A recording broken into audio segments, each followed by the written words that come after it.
निवेश और G20 को लेकर उत्तर प्रदेश में तैयारियां जोरों पर चल रही हैं। ऐसे में सभी विभाग अपनी अपनी तरफ से निवेश को लेकर काफ़ी सक्रिय हैं। बात करते हैं नितिन अग्रवाल जी से, कैबिनेट मंत्री, उत्तर प्रदेश सरकार में मंत्री। सर, किस तरह की तैयारी आपके विभाग की तरफ से की जा रही है निवेश को लेकर? आप लोगों ने क्या कुछ कर रखा है?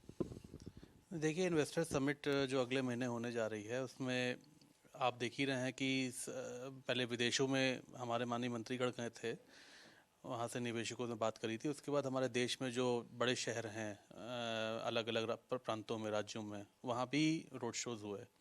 और जिस तरीके से रिस्पांस इन्वेस्टर समिट के लिए आया है, जिस तरीके से इन्वेस्टर्स ने रुचि जाहिर करी है, इच्छा जताई है कि वो उत्तर प्रदेश में उद्योग लगाना चाहते हैं, वो एक तरीके से एक बहुत ही बड़ा संदेश पूरे देश में गया है कि योगी जी के नेतृत्व में करीब 17 लाख करोड़ से ज़्यादा के निवेश के प्रस्ताव उत्तर प्रदेश को मिल रहे हैं। और मुझे लगता है कि ये देश में पहला राज्य होगा जहां इतनी बड़ी संख्या में उद्योगपति और इतना बड़ा निवेश उत्तर प्रदेश में उत्तर प्रदेश में होगा।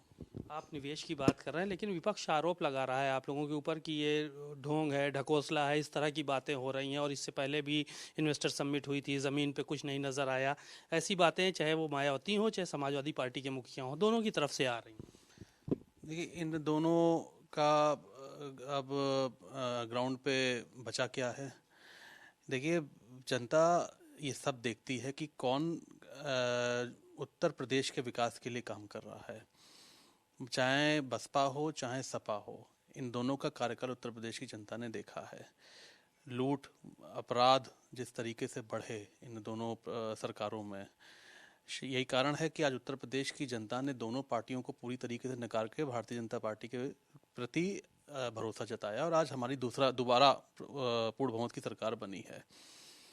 इनको चिंता करने की आवश्यकता नहीं है, क्योंकि इन्होंने अपने कार्यकाल में केवल अपने लोगों को, अपने परिवार के लोगों को ही आगे बढ़ाया। लेकिन आज योगी जी के नेतृत्व में, आदरणीय मोदी जी के नेतृत्व में देश और योगी जी के नेतृत्व में प्रदेश, उत्तर प्रदेश के 22-25 करोड़ लोगों के लिए काम कर रही है।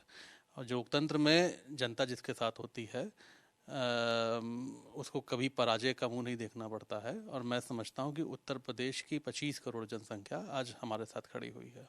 एक सवाल ये था कि भारतीय जनता पार्टी 2024 की तैयारियों का खाका तैयार कर रही है। अभी जो है वो राष्ट्रीय कार्यकारिणी की बैठक हुई, तमाम उसमें फैसले लिए गए। अब राज्य कार्यकारिणी की होनी है, फिर प्रदेश में तमाम ज़िलों की कार्यकारिणी की होगी। विपक्ष भी लामबंद हो रहा है। अखिलेश यादव अभी तेलंगाना गए थे, वहाँ पे केसीआर से मुलाकात की, और उसके अलावा वहाँ पे केजरीवाल, भगवंत मान और वही मुख्यमंत्री वहाँ पे मौजूद थे। तो क्या लग रहा है कि भारतीय जनता पार्टी अपने आप को कहाँ पा रही है इस एकता के बीच में? देखिए, देश में बहुत मोर्चे बने, पहले भी तीसरा मोर्चा बना, फिर चौथा मोर्चा बना, और सभी मोर्चे विफल हुए। क्योंकि ये देश की जनता भी जानती है कि जो रीजनल पार्टीज हैं, जो प्रदेश में जो छोटे दल हैं, ये इनका कोई ना कोई मकसद है राजनीति में। ये जनता के लिए राजनीति नहीं करते हैं, इनका अपना कोई स्वार्थ है। और उस स्वार्थ को सिद्ध करने के लिए ये लोग राजनीति में आए हैं और कहीं ना कहीं प्रदेश लेवल पे कुछ थोड़ी बहुत अपनी जगह बना पाए हैं।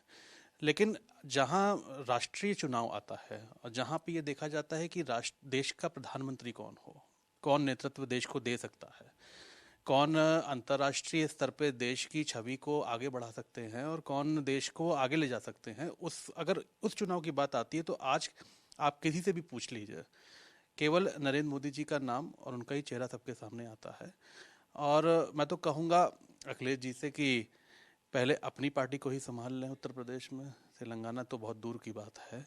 और ये जितने रीजनल पार्टीज़ हैं, ये मैं तो कहूँगा कि आप चाहे कोई कितने भी मोर्चे बना लें, देश की जनता ने आदरणीय मोदी जी के नेतृत्व में जो चल रही है सरकार है, उसको देखा है, देख रही है।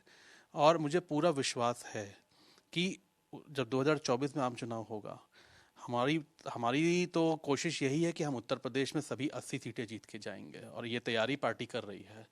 और देश में पूर्ण बहुमत की सरकार भारतीय जनता पार्टी की तीसरी बार बने माननीय मोदी जी के नेतृत्व में, यही सब हमारा लक्ष्य है और इसी लक्ष्य पे हम लोग काम भी कर रहे हैं। एक आखिरी सवाल ये था कि विपक्ष इन दिनों जो है वो आपके एक सांसद के ऊपर बहुत हमलावर है। ब्रजभूषण शरण सिंह का नाम जो है वो सामने आया है, यौन शोषण का आरोप लगा, कुश्ती की महिला खिलाड़ियों ने आरोप लगाए हैं, वो अपनी सफाई दे रहे हैं। क्या कहेंगे इतने आरोपों को लेकर आप? नहीं देखिए, मैं वो उनका विषय है वो। खिलाड़ियों ने क्या कहा है, तो मैं पेपरों में आज समाचार पत्रों में पढ़ा है मैंने।